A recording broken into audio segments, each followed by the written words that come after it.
Vamos a enviar estas cumbiacitas por ahí, claro que sí. Decimos de esta manera.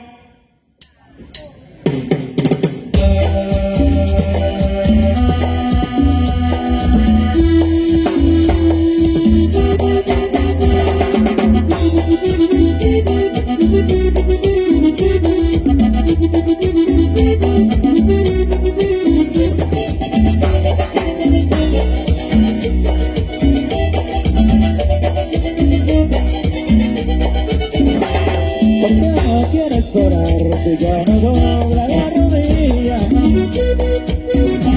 cuando te invitan a orar, siempre busca la salida. El diablo anda por ahí, cual hombre quien te anda pecando, y busca quien devorar, a que se le ande descuidado.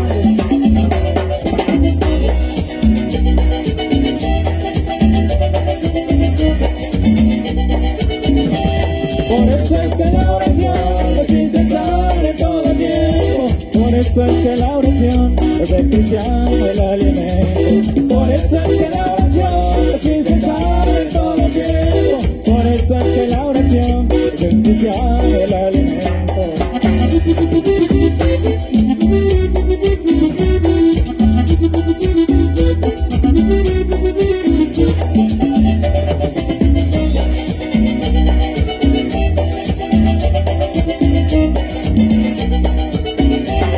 Jesús mismo enseñó que es necesario orar al Padre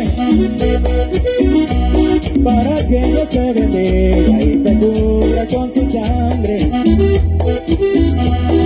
No está en la oración tus cargas y necesidades.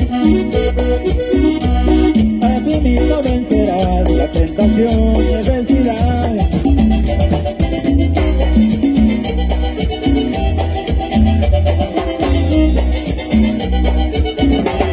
Por eso es que la oración es indispensable